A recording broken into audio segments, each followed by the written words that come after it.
Hello, everyone. Welcome back for another episode of Opera for Us, Part 4. Today, I will be talking about a contemporary, legendary opera that debuted in 2021 at the Metropolitan Opera called Fire Shut Up in My Bones.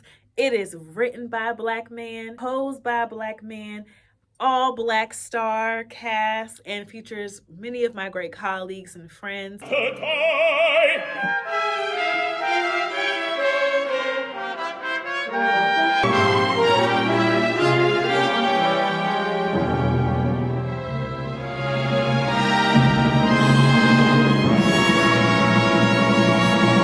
So without further ado, let's head into episode 4. Fire Shut Up in My Bones is a real-life novel written by the author and journalist Charles Blow. The opera takes from that in that it presents Charles in his adolescent years, going into college and eventually confronting some things as an adult from his childhood. This opera particularly is not fully available on streaming platforms or on YouTube. There are certain snippets that you can watch in addition to reading the synopsis on the opera, and I have attached that in the link below. So in this story, it starts off with Charlesy baby. He is a young boy from the country and in his hometown, and he comes from a very poor household. He's looking for love and affection from his mom. He's the youngest of 2 or 3 boys, I believe. And while his mom really cares about her children and Charles, she's focused on making sure they have food on the table, making sure bills are provided. And although she is married, her husband's not really present. He's a womanizer. So she ends up finding out about his infidelity. She kicks him out of the house, and her and the boys go live with her brother, Uncle Paul. While they're at Uncle Paul's, he has a son, Chester, that comes to visit, and Chester ends up molesting Charlesy baby. And again, this is Charles Blow's younger name. So Charlesy baby is molested by Chester. Chester tells him not to tell anybody. This is between you and me. This is our secret. So Charles carries this secret all the way from when he's a young boy to his adulthood. And as he's transitioning, we see throughout the opera, he's going into college, he's pledging Kappa Alpha Psi, and while he is presented as a very dignified man, one that has it all together, very stoic, he is internally going through a lot of struggles, a lot of pain, and just effects from that incident. All is blind death, all is blind death, prepare to die! There once was a boy.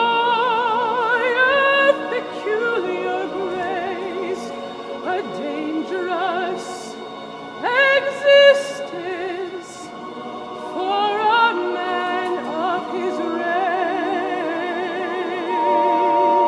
race. And so he has a chance to go back home where he confronts his past, and his cousin Chester is in town, and he knows that because his mom called him and told him that he's in town. And let me add that Charles, when this happened, although Chester told him, don't tell anybody, this is our secret, he tried to tell people, but he wasn't really met with a whole bunch of open arms. And with that, I mean, sometimes with children or young people, when things happen, there has to be some sort of opening from the adult that gives them the go ahead and makes them feel comfortable enough to share that.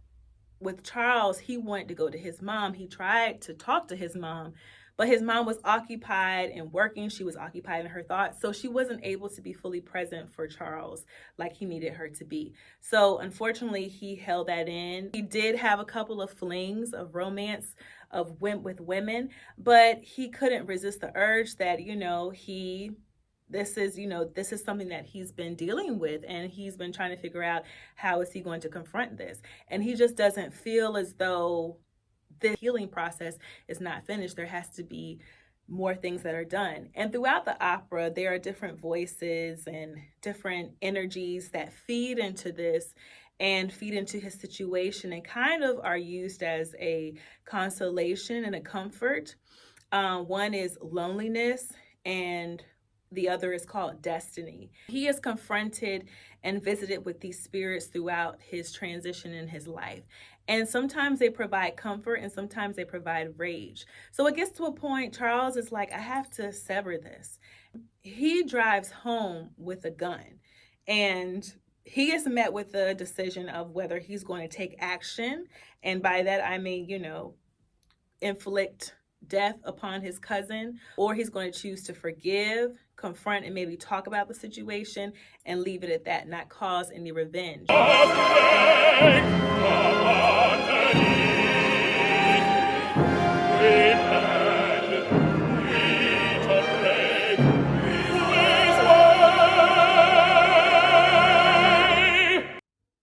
I'm going to start off with the movie Antwone Fisher, relating that to Fire Shut Up in My Bones.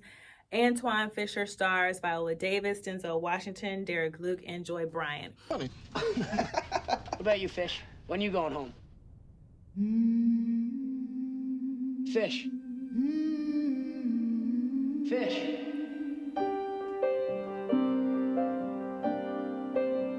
Where you from, Fisher? I'm from under a rock. That would make you a medical miracle, Seaman Fisher. Where'd you spend your childhood?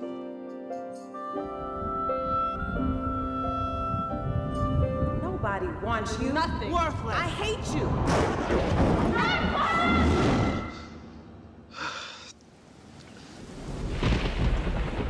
I compare this with Fire Shut Up in My Bones because this movie is actually a novel. Put the title down here. And it is based off a true story from the guy Antwone Fisher and his story, which is really interesting how both stories correlate with men who have gone through psychological or mental, physical abuse, and how that carried over from their childhood into their adulthood and how they dealt with it. Antwone Fisher is one of my favorite movies. It exposed me to the actor Derek Luke. Initially, I never seen Derek Luke much, but this movie really solidified his place as an actor, in my opinion, and made him stand out in the midst of his colleagues. So Antwone Fisher is a young boy who goes through a lot psychologically. He has a lot of rage as a young boy. To the point, it's abandonment. It's a lot of issues that can happen when raised by a parent or parents who aren't there presently and who are going through their own struggles. And in turn, that can affect the child in a negative way. So Antwone Fisher kind of presents the story in that fashion. Antwone Fisher grows up. We see he's a sailor. He's in the Navy. And while he is very talented and he works hard, he has an anger issue. And his anger is so bad, he is sent to therapy, to counseling. And his counselor is Denzel Washington in the movie. And Denzel Washington does unconventional things. He knows how to get to Antwone, to the point that Antwone makes a decision to go to his mom, who he didn't talk to. So Denzel Washington makes such an impact on his life to where he's able to go to his mom and confront her.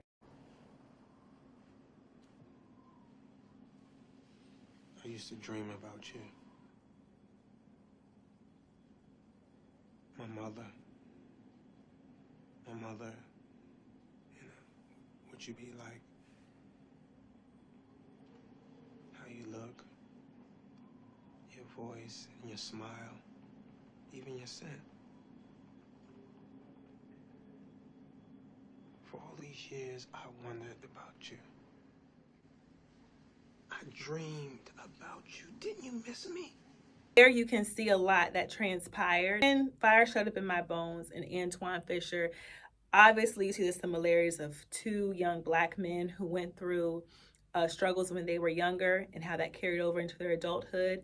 They both have the opportunity to confront their issues in their adulthood and have a decision on how they're going to handle that. In the opera Fire Shut Up in My Bones, while we don't see the exact moment of the result of Charles' decision, we do see him meditating on, okay, what am I going to do? Am I going to fire? Am I going to shoot my cousin for putting me through all this anguish as a young boy? Just identity issues. You know what? That's a lot. That's a heavy load for a child, for any person to carry, especially a Black man. And So those two similarities in the story. The difference between Antwone Fisher and Charles Blow in Fire Shut Up in My Bones is that Antwone Fisher does fall in love with a character that is portrayed by Joy Bryant. They do end up falling in love and they have a relationship. And she, in turn, represents, I believe, the result of what can happen when one heals and they allow love to come in and to take its course in their life. Because when you have so much anger and frustration and anguish, it's hard for you to accept people or to let people into your space because it's a lot. But once Antwone Fisher, or Derek Luke, once he was able to heal and to really confront and deal with those things that he was going through, he was able to allow the person who really wanted to love him inside. With Charles Blow and Fire Shut Up in My Bones, he had temporary relationships to where the women unfortunately were involved with other men, so they didn't really value the relationship as much as Charles did. And I believe Charles really wanted those relationships because he in turn yearned for that companionship. He yearned for that emotional support, that emotional connection that he wasn't receiving from his mom. And so when he realized he wasn't getting that from these women, it in turn caused him to go through more internal struggles even more. So that's why I believe he was at a point where he said, enough is enough. I have to deal with this. That is my summarized abridged versions of Fire Shut Up in My Bones and Antwone Fisher. Again, both are novels based off Black men and their lives turned into film and a movie. And again, thank you so much for tuning in. And I believe this episode is really important to talk about how situations we go through in childhood can really have an effect on us as an adult. So this episode was a little heavy, a little intense, but that's how opera is. That's how life is. And art imitates life. So thank you all again for tuning in to another episode of Opera for Us. If you enjoy the content that you are seeing, please like, share, subscribe, leave a comment. Let me know an opera that you have in mind or an opera that you want me to discuss and compare, and I will gladly do so. Please look at the links that I have attached below for Fire Shut Up in My Bones and Antwone Fisher. I encourage you all to please read on the synopsis and the summary of both stories. It's really beautiful and is much needed in not just opera, but in today's culture. Thank you again for tuning in. I will see you all in the next episode. Bye.